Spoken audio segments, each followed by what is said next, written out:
Good afternoon, everyone. Thank you so much, ma'am. Thank you so much for the invitation. Pleasure to be here.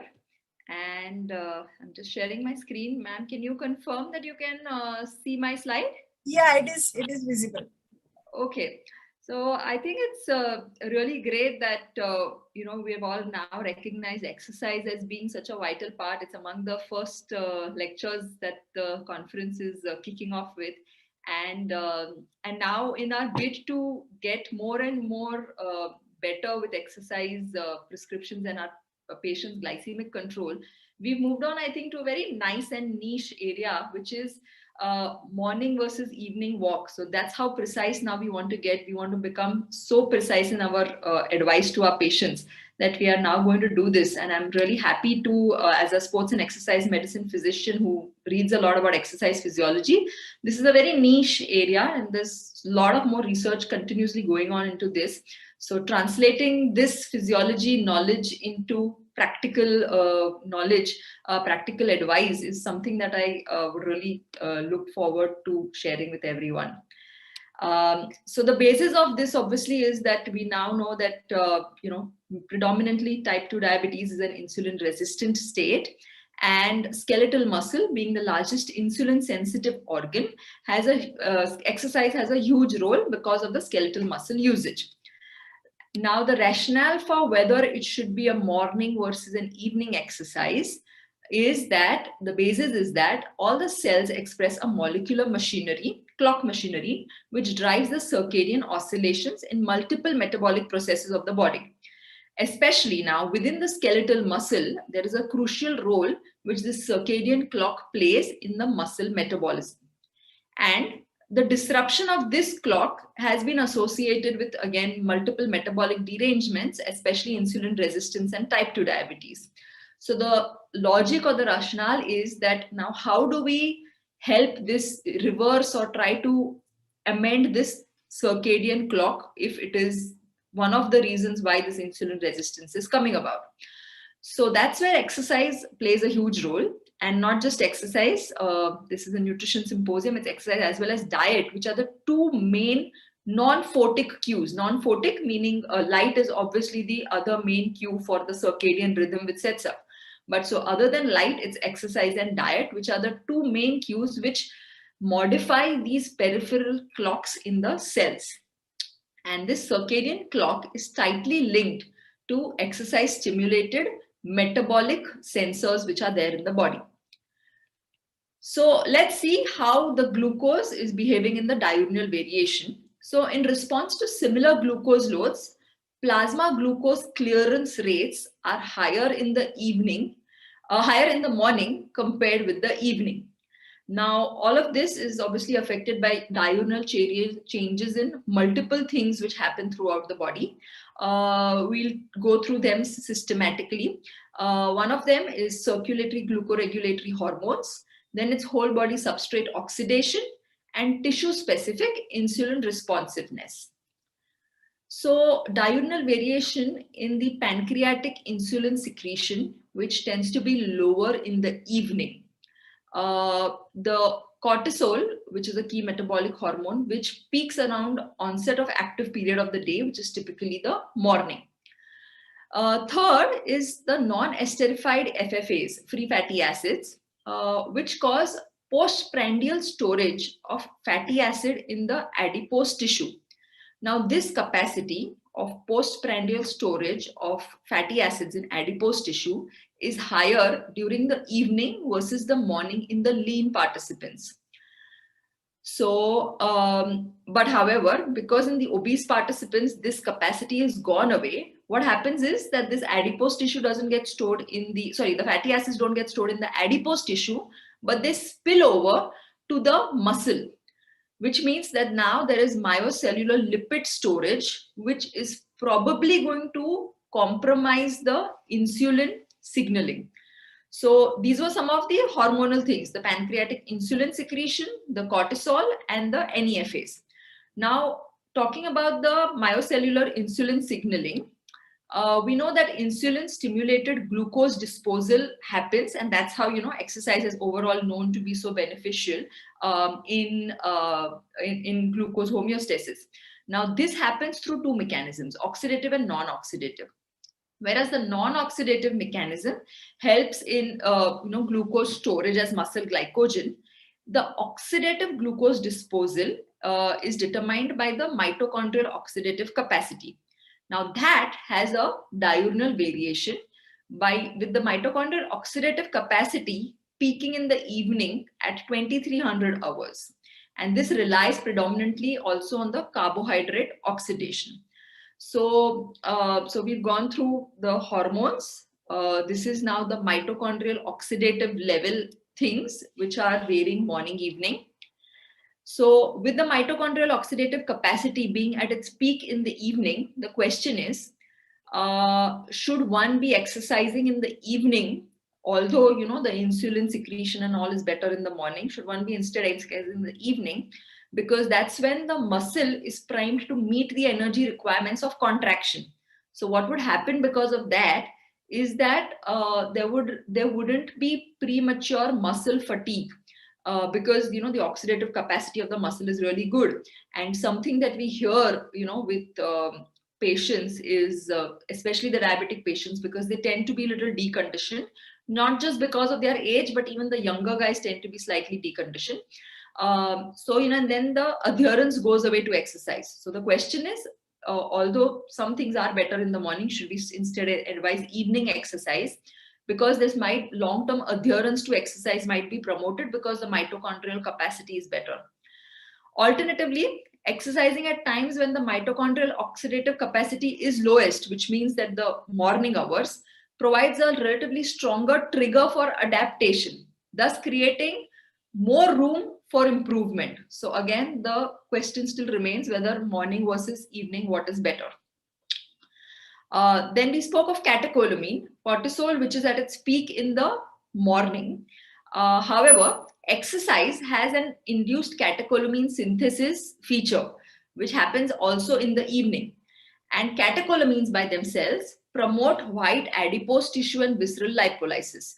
So again, the question is twofold: whether performing exercise when the adrenergic responsiveness is greatest, would it maximize the exercise induced lipolytic response, and which could lead to more higher free fatty acid overflow and reduce the ectopic fat turnover? And we again know that obesity and fat is also a hormone by itself, and it is one of the factors with insulin resistance.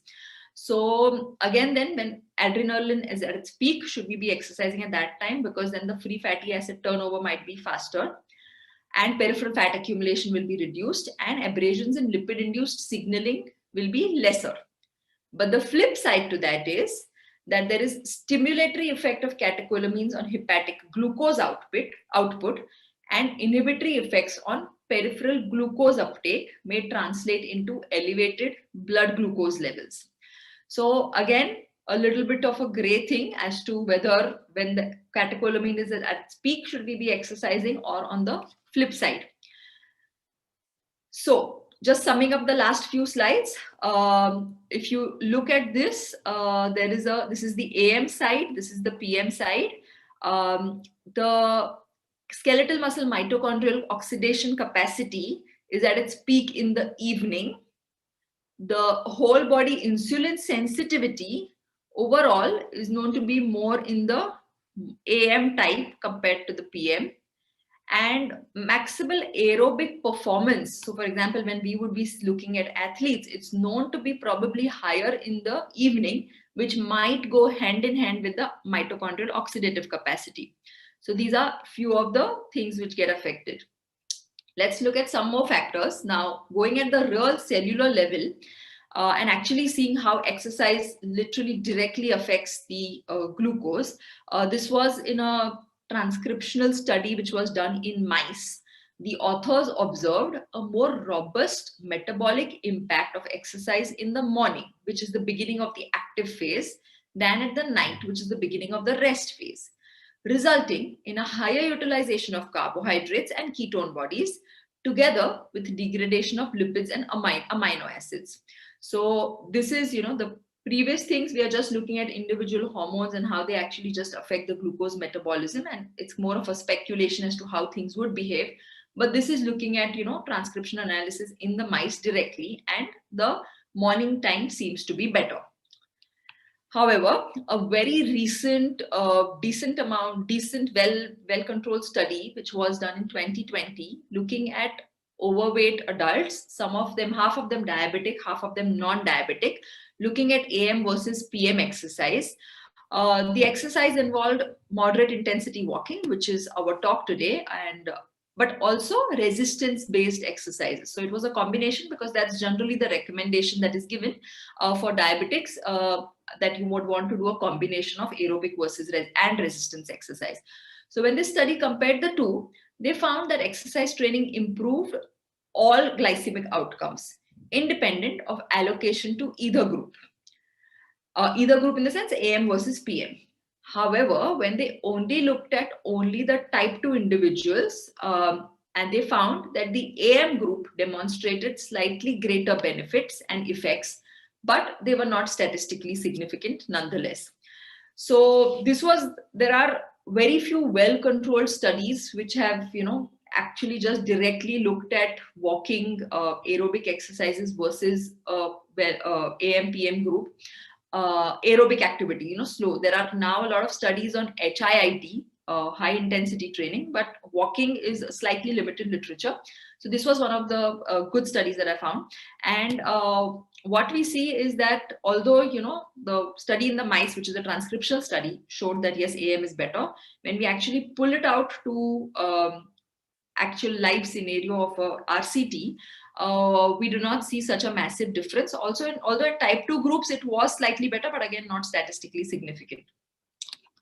So the question is that, why do these changes probably happen? And that is because, like I said, exercise is not the only cue for these diurnal variations, and for the glucose homeostasis. And meal time is a big modifier as well. So exercise pre or post meal is also a big modifier in the whole thing. So let's see the influence of this third player just in a little bit, because this is still a very big player. So skeletal muscle glycogen content. So this is the third player which is in the picture. And what happens is when the muscle glycogen content is high, it's a negative feedback for low glucose uptake. Okay. So on this basis, one can hypothesize that a beneficial effect of exercise on blood glucose homeostasis should be more pronounced after an overnight fast, when the glucose depots are lower relative to exercise in the postprandial state. And on the other hand, exercise-induced skeletal muscle glycogen turnover is governed by the absolute muscle glycogen content in the body, which is again expected to be higher in the evening. And also, we do know that postprandially, skeletal muscle glucose uptake is up to 80%. So, that's why I think we regularly have these recommendations of walking post food as well, especially in the GDM, gestational diabetic cases and all, wherein we definitely see a marked improvement in the postprandial glucose uptake. So again, the question is whether the glycogen uptake content and this theory makes a direct is how big of an influencer is it?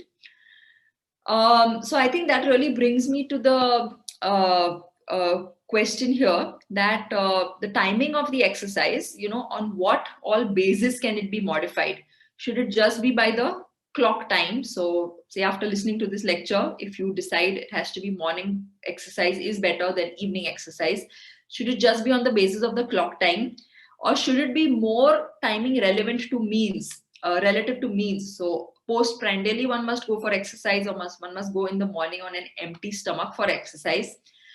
Timing relative to the substrate store, so that depending on the glycogen store, so how much should that be there, or should it just be relative to light exposure, and if it's only light which makes a difference. So because there are multiple things which play a role with this whole diurnal variation also, it's difficult to distinguish which contributor is making a big difference to this whole thing. And that is really where I would want to say that looking at it practically, although we want to be very precise and tell our patients, that, exercising at a particular time of the day might be more beneficial.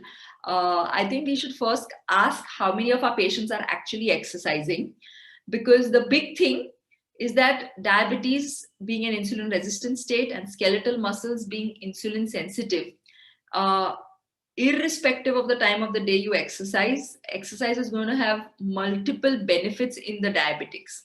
And like we know that blood glucose gets affected by many other things in the body, just other than even your just other than exercise and just the simple diurnal variation. Because even if you take the same person exercising in the same situation, maybe if there's some other stressor or something, the blood glucose might be different on two particular occasions, where even the food intake was the same, the exercise type was the same, but if there is some other stressor going on, or there has been any other factor, the glucose levels could be different. So because there are so many things which affect the glucose levels, and because there are generally multiple other benefits of exercise in diabetics, my usual practical advice to anybody would be that, make sure that the exercise is happening every day. If you have the luxury and the liberty to look at if you have the whole day free to yourself, and yes, you have the luxury and liberty to pick which time of the day, then yes, you can look at a particular time of the day on the basis of, yeah, so the current literature definitely probably supports a little bit more of the morning exercise, because yeah, on the current literature basis. But I would not say, if somebody misses their morning exercise today, I wouldn't say that do not, don't do the exercise in the evening and wait for the tomorrow morning to exercise, because the spillover, even if there's an evening exercise, it is still better. There will still be beneficial effects rather than skipping the exercise altogether. So I think that would really be my takeaway message from this whole thing. Thank you. That was short.